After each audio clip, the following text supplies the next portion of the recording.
My father was an only child. Most of his formative years were in Denver, Colorado. He's very proud of the fact that at age 12, he was an Eagle Scout, the youngest in that city at that time. Graduated from high school mid-senior year, enlisted in the Navy.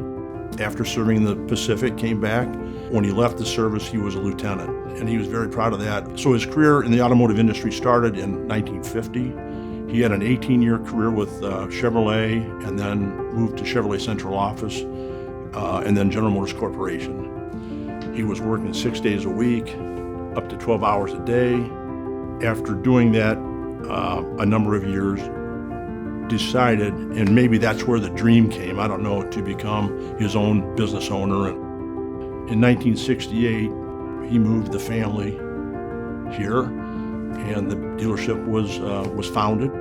From 1968 till today, I have worked here. One thing he impressed upon us from day one, every visitor, it was incumbent upon us to make sure that when they left wanting to return. If anybody would suggest that my dad was a car salesman, but it wouldn't apply to him because he really was a manager. He was a team assembler. That was his motivation, just to build that feeling of genuine caring. In 1983, we were in the top 25 volume Chevrolet selling dealers in the country.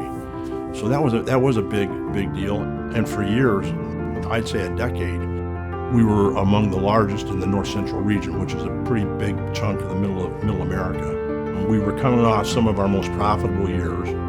Dealerships were selling for 10 to 12 multiples. My dad and I had a conversation upstairs, and we talked about that. And I said to him, you mean we can sell the dealership? I might be able to make as much, maybe more than I'm making right now, working every day, and not have to work. And he said, yeah, that is in fact what could happen. And do you want to sell? Because really it's your decision and our decision. And the answer was no, because of the legacy opportunity. The Boy Scouts, they honored him with their highest National Distinguished Eagle Award. That meant a great deal to him. And when he received that, he spoke about the values and the principles of the Scouts and how he would attribute that to much of his success in his career, his personal life. And it goes back to what the principles the Boy Scouts and Junior Achievement have, and they're constant. And those are foundations that young people can grasp onto and grow with. And again, back to the Boy Scouts, trustworthy, loyal, helpful, friendly, thrifty, reverent. Those are all consistent with what Junior Achievement is bringing to the community. Well, let me say that I'm extremely grateful to be in a position to receive this in honor of my father. He believed in business education. He believed in leadership and community service. I think those are very much consistent with the Junior Achievement principles.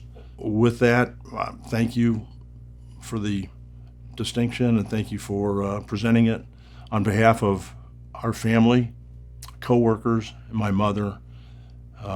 Thank you for the honor.